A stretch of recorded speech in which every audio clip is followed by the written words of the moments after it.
उत्तर प्रदेश के ज़िला प्रयागराज में एक थाना लगता है पूरा मुक्ति। और पूरा मुक्ति थाना क्षेत्र में एक रेलवे स्टेशन है जिसका नाम है बमरौली। बमरौली रेलवे स्टेशन के पास जो ट्रैक है वहाँ पर कुछ लोग जाते हैं।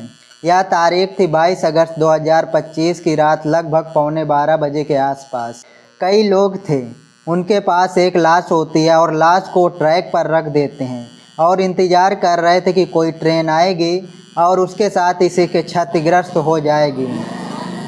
वे इंतज़ार कर रहे थे और इंतज़ार करते करते एक ट्रेन आती है जो कि डिब्रूगढ़ एक्सप्रेस गाड़ी होती है। जैसे ही वह लाश के ऊपर से गाड़ी गुजरती है उसके बाद लाश के कई टुकड़े हो जाते हैं।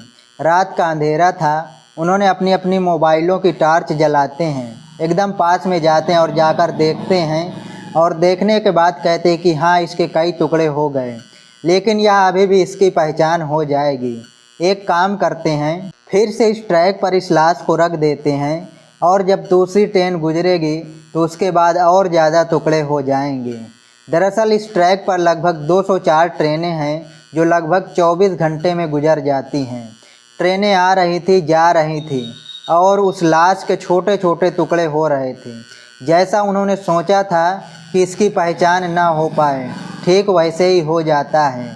और उसके बाद फिर पुलिस तक यह सूचना पहुंचती है कि ट्रैक पे एक लाश पड़ी हुई है। पुलिस आती है, उस लाश को कब्जे में लेती है। कब्जे में लेने के बाद पोस्टमार्टम में बस यही आता है कि उसके छोटे छोटे टुकड़े हो गए, लेकिन क्या हुआ, कैसे हुआ, इसके बारे में पुलिस ने जानने की तमाम कोशिश की, लेकिन पुलिस को जब सफलता नहीं मिलती है, ऐसे ही सूचना दी जाती है अलग अलग थानों में कि यह एक लाश मिली है, इसकी कई बारे में कोई सूचना हो तो आकर संपर्क कर सकता है, लेकिन कोई संपर्क नहीं करता। पुलिस मजबूरन 72 घंटे के बाद उस लाश का अंतिम संस्कार कर देती है। जो टुकड़े में लाश मिली थी, अब कातिल कौन है, कत्ल किसने किया है, क्यों किया है, इन सवालों का जवाब जानने की तमाम कोशिश की जा रही थी, लेकिन ऐसा लग रहा था कि शायद कातिल कभी पकड़े नहीं जाएंगे। लेकिन पुलिस जब इस मामले की जांच पड़ताल करती है तो आखिरकार 6 दिन के बाद कातिल भी पकड़े जाते हैं और कत्ल के पीछे की जो वजह थी उसका भी खुलासा हो जाता है। और जब खुलासा होता है तो लोगों को यकीन नहीं हो रहा था। इस घटना की केवल उस शहर में नहीं बल्कि ज़िले भर और पूरे प्रदेश भर में चर्चा हो रही थी, क्योंकि जो मरने वाला था वो बीजेपी का नेता था। आज की जो सच्ची घटना हम आपको सुनाने जा रहे हैं, यह सच्ची घटना है उत्तर प्रदेश के प्रयागराज का एक थाना लगता है नवाबगंज, और नवाबगंज थाना क्षेत्र का एक गांव लगता है हथीगाह। हथीगाह मोहम्मदपुर का रहने वाली एक महिला जिसका नाम बबली यादव है, जो कि भारतीय जनता पार्टी की जिला पंचायत सदस्य है। और 23 अगस्त 2025 की सुबह दरअसल वो नवाबगंज थाने में जाती है और जाकर कहती कि साहब, जो उनका पति है 22 अगस्त 2025 की शाम 5 बजे से अपने कार्पियों को लेकर चले गए थे, लेकिन वापस लौटकर घर नहीं आए हैं। हमने अपनी तरफ से प्रयास किया, जहाँ जहाँ उनका उठना बैठना था, जहाँ जहाँ वो आते जाते हैं, उनसे पूछा, जांच पड़ताल की, लेकिन कहीं उनका आता पता नहीं चल रहा, उनका नंबर भी बंद आ रहा है। आप मदद कर दीजिए। पुलिस जैसे इस सूचना को प्राप्त करती है, पुलिस के लिए एक बहुत बड़ा मामला था, क्योंकि एक जिला पंचायत सदस्य और वो भी भारतीय जनता पार्टी से जुड़ा हुआ हो तो जाहिर सी बात है पुलिस पे एकदम से दबाव पड़ जाता है। पुलिस अब इस मामले की जांच पड़ताल में जुट जाती है। इसके लिए क्योंकि बीजेपी नेता से जुड़ा मसला था, इसलिए एसओजी टीम का गठन कर दिया जाता है। साथ ही नवाबगंज थाने की 4 टीमों का गठन किया जाता है और यह मिलकर नवाबगंज थाने की पुलिस, एसओजी दोनों मिलकर बीजेपी नेता की तलाशना शुरू कर देते हैं। तमाम कोशिशें की जा रही थी, आसपास के लोगों से बातचीत की जा रही थी, मोबाइल की CDR निकलवाई जाती है और लोकेशन भी निकलवाई जा रही थी, CCTV कैमरे भी खंगाले जा रहे थे, लेकिन कोई अता पता नहीं चल रहा था। इसी बीच में एक उम्मीद की किरण जग जाती है। दरअसल चित्रकूट की पुलिस का फ़ोन पहुंचता है इस प्रयागराज की पुलिस के पास और कहा जाता है कि एक लावारिस हालत में हमें स्कॉर्पियो कार खड़ी हुई मिली है, आप आकर देख लीजिए, कहीं ऐसा तो नहीं या आपका काम का कोई मामला हो। जैसे ही पुलिस को यह सूचना मिलती है, अब यहाँ से नवाबगंज की पुलिस, एसओजी की टीम वहाँ पर पहुँच जाती है अब उस कार को देखा जाता है, यानी कि स्कॉर्पियो को देखा जाता है। जांच पड़ताल की जाती है तो पता चलता है जिस व्यक्ति की तलाश की जा रही है, जो गुमशुदा हो गया है, जो लापता हो गया है, जो बीजेपी का नेता है और साथ ही पूर्व जिला पंचायत सदस्य भी रहा है, वर्तमान में उसकी पत्नी सदस्य है। दरअसल यही तो उसी की गाड़ी है। अब उसके बारे में फिर यह जानकारी जुटाने की कोशिश की जा रही थी। डॉग स्क्वाड भी साथ में पुलिस की टीम और लगती है, फॉरेंसिक टीम लगती है। अब यहाँ आसपास का जितना भी जंगल था उसको खंगालने की कोशिश की जा रही थी। चित्रकूट के उस जंगल में जहाँ एयरपोर्ट के पास में कार मिली थी, हर एक कोना, हर एक जगह देखी जाती है। बड़ी ही बारीकी से तलाशी की जा रही थी। 23 अगस्त बीत जाता है, 24 अगस्त भी बीत जाता है, 25 अगस्त की तारीख आ जाती है, लेकिन उस व्यक्ति का कहीं भी अता पता नहीं चल रहा था। पुलिस वाले भी थोड़े परेशान हो जाते हैं। आखिरकार बबली यादव यानी कि उस बीजेपी नेता की पत्नी के पास कोई एक कानाफूसी करता है, कोई खबर पहुंचाता है, कहता है कि मैडम तुम्हारे पति मिल जाएंगे। लेकिन 3 व्यक्ति हैं, इन तीनों में से अगर किसी एक को भी अपने पकड़वा दिया तो जाहिर सी बात है आपके पति मिल जाएंगे। यह बात सामने आती है कि कौन है। एक नाम सामने आता है डॉक्टर उदय यादव का, और साथ ही जो कि कंपाउंडर का काम करते हैं, निजी हॉस्पिटल में वह रहकर काम करता है। एक नाम है राम सिंह यादव, जो कि PWD विभाग में स्टेशनों का काम करते हैं, उनकी जॉब है। तीसरा नाम है विजय यादव, जो कि उदय यादव यानी कि डॉक्टर उदय यादव का भाई होता है। नाम विजय यादव होता है, जो कि AG ऑफिस मोड़ पर चाय की दुकान चलाते हैं। उन्होंने कहा कि आप तीनों में से किसी एक के बारे में पता कर लीजिए, आपके पति मिल जाएंगे। अब फिर से बबली यादव थाने जाती है। थाने जाने के बाद कहती कि सर, मुझे जो लगता है इन तीनों ने मेरे पति का अपहरण कर लिया है। एक काम करिए, आप इनमें से तीनों से पूछताछ करिए। पुलिस अब तीनों की तलाश में जुट जाती है, लेकिन तमाम कोशिश करने के बावजूद भी आखिरकार इन तीनों में से ज़्यादा किसी को कुछ भी पता नहीं होता है। लेकिन राम सिंह पकड़ा जाता है, भगवतीपुर चौराहे के पास से पकड़ा जाता है। साथ ही पुलिस ने जब दबाव बनाने की कोशिश की तो परिवार के लोगों को भी हिरासत में लिया। इसमें उदय की सास को उमरपुर लीला यादव को भी पकड़ा जाता है। अब इनसे पूछताछ की जा रही थी कि भाई हमें पूरी पुख्ता जानकारी है, हमें ऐसा लग रहा है कि बीजेपी के नेता के गायब होने में कहीं ना कहीं तुम्हारा हाथ है, या तुम्हें पूरी जानकारी है, जो भी है बता दो। अब पुलिस ने अपने तरीके से सख्ती से जब पूछताछ करना शुरू किया, तब जाकर कहानी निकल के सामने आती है। दरअसल राम सिंह कहता है कि यह जो नेता था ना, यह लंगोट का कच्चा था। जब इस तरह की बात आती तो पुलिस वाले कहते हैं तमीज़ से बात करो। वो कहता है कि साहब मैं तमीज़ से ही बात कर रहा हूँ। अब जब उसने कहानी सुनाना शुरू किया तो कहानी कुछ इस तरह से आती है। जो डॉक्टर है, हालांकि वो जो कंपाउंडर है, लेकिन लोग उसे डॉक्टर के नाम से बुलाया करते थे। नाम उदय यादव है, डॉक्टर उदय यादव और यह बीजेपी के जो नेता है रणधीर सिंह, इन दोनों की दोस्ती बहुत ज़्यादा गहरी हो जाती है। दोस्ती गहरी होने का सिर्फ एक ही कारण था, यह जिला पंचायत सदस्य जब थे उस वक्त उनकी और पत्नी जब बन जाती है तो उनका सोशल मीडिया का जो भी हैंडलिंग था वो उदय यादव अपने हाथों में था, वही देखा करते थे। और इसी देखा रेखी में कब दोनों की बहुत अच्छी दोस्ती गहरी हो जाती है पता ही नहीं चलता। अब रणधीर सिंह का उदय यादव के घर भी आना जाना हो जाता था। सब कुछ दोनों साथ रहते थे, खाते पीते सब चीज़ें चलती रहती थी। लेकिन 2 महीने पहले इस घटनाक्रम से 2 महीने पहले कुछ ऐसा हो जाता है जिसकी कल्पना शायद इन दोनों ने बिल्कुल भी नहीं की थी। दरअसल उदय यादव अपनी पत्नी से कहता है कि चलो एक काम करते हैं, हम नैनीताल घूमने के लिए चलते हैं। 8 साल का उनका बेटा होता है, वो 8 साल के बेटे को भी नैनीताल लेने के लिए चल देते हैं। अब यहाँ से जब नैनीताल जाने वाली बात आती है, रणधीर सिंह का फ़ोन आ जाता है। रणधीर सिंह कहते हैं कि भाई क्या बात है, कहाँ जा रहे हो? वो कहते हैं कि हम लोग नैनीताल जा रहे हैं, क्या तुम भी चलोगे? क्योंकि इनकी जो पत्नी है उदय सिंह की पत्नी का नाम है अंजलि यादव। अंजलि यादव ने इसे कहीं ना कहीं सूचना दे दी थी। जब सूचना दे दी थी तो यह भी साथ चलने लगता है। अब ये उदय साथ ही रणधीर सिंह की जो पत्नी है अंजलि और अंजलि का बेटा 8 साल का, ये चारों जने चल देते हैं। जब चारों जाते हैं तो यहीं से एक तय हो जाता है कि होटल में एक ही कमरा लेंगे, एक साथ ही सोएंगे, इधर उधर नहीं भागेंगे। जब इस तरह की बात आती तो ये नैनीताल पहुंच जाते हैं। अब कमरा लेने वाली बात आती तो कहते हैं कि इतना पैसा क्यों खर्च करना है, हम लोग जब इतने अच्छे दोस्त हैं, सब लोग साथ ही रहते हैं, खाना पीना सब कुछ यहीं, और इतने लंबे से एक दूसरे को जानते हैं, एक ही कमरा ले लेते हैं, थोड़ा बड़ा रूम ले लेते हैं। आखिरकार वहाँ रह रहे थे। इसी बीच में पत्नी ने अपने पति से कहा कि कुछ सामान मंगाना है, खासकर कुछ ऐसी डिमांड की कि उस कमरे से उसे निकल के बाहर जाना ही नहीं पड़ता था। अब जैसे ही वह बाहर जाता है, साथ ही उसका 8 साल का बेटा भी वहीं खेल रहा था। अपने बेटे से कहती है कि बेटा, अंकल से तुझे बहुत ज़रूरी बात करनी है, एक काम करो, तुम जाकर बाहर खेलो। अब पति भी चला जाता है, बेटे को भी खेलने के बहाने भेज दिया जाता है, और इसी बीच में दोनों अनैतिक रिश्तों में बंध जाते हैं।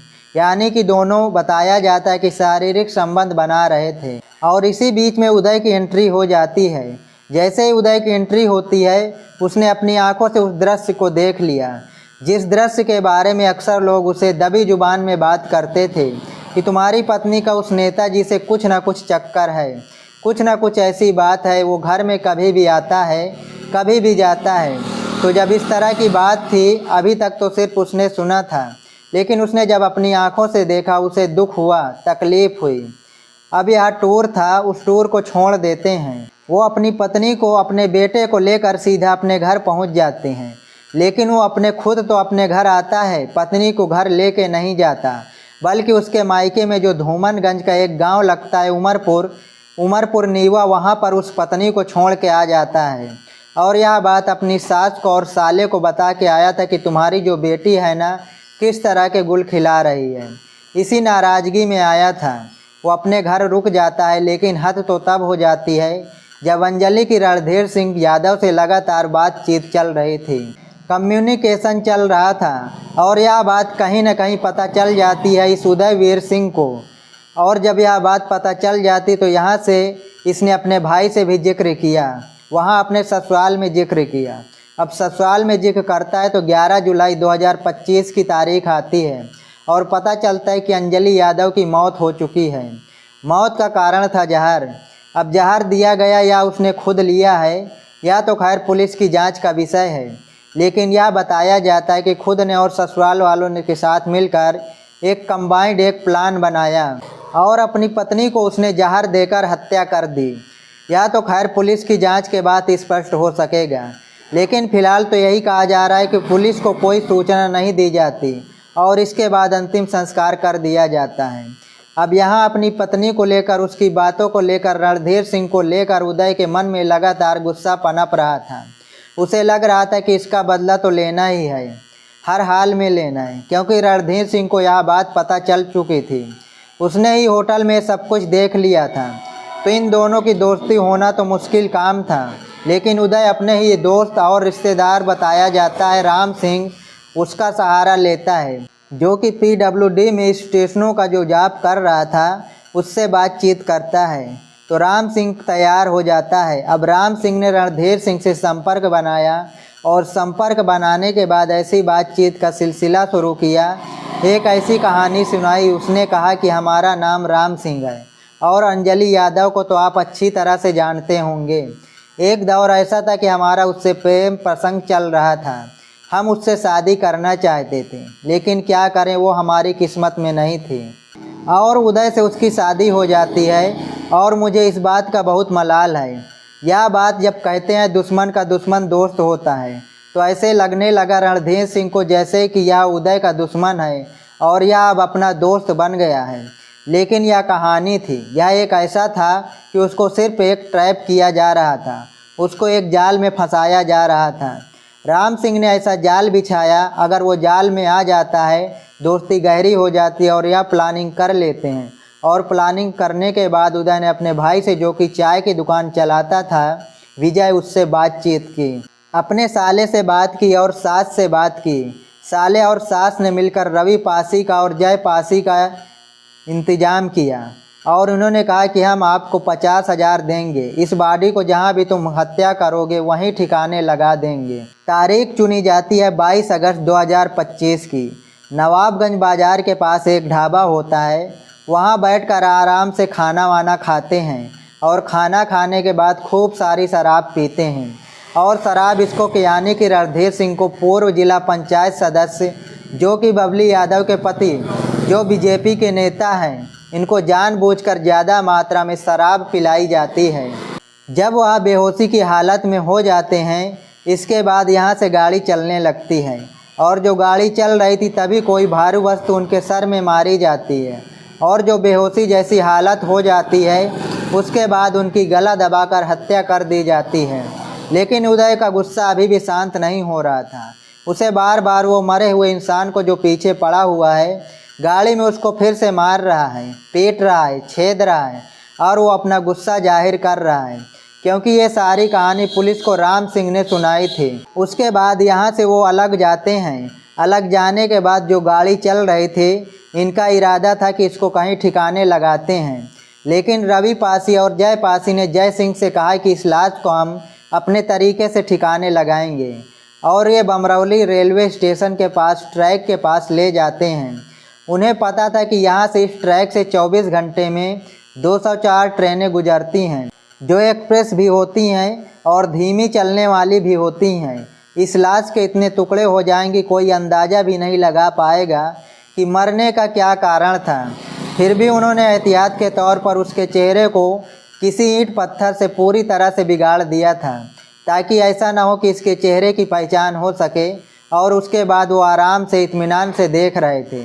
डिब्रूगढ़ एक्सप्रेस गाड़ी जब उस ट्रैक से गुजरती है तो वहाँ पर लाश रखी हुई थी और उसके कई टुकड़े हो जाते हैं, लेकिन उनको तसल्ली नहीं होती है। उसके बाद फिर से इंतज़ार किया जा रहा था कि एक और गाड़ी आएगी, उसके और टुकड़े होते हैं और जब उन्हें तसल्ली हो जाती है कि अब इसकी पहचान होना बहुत मुश्किल है, इसलिए वो वहाँ से निकल जाते हैं।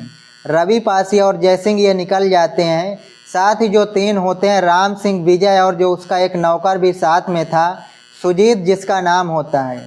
अब यहाँ से जब तीनों चारों निकलते हैं, इनका मकसद था कि हम चित्रकूट की जंगल की तरफ कार लेके जाएंगे और वहाँ जाने के बाद इसमें आग लगा देंगे।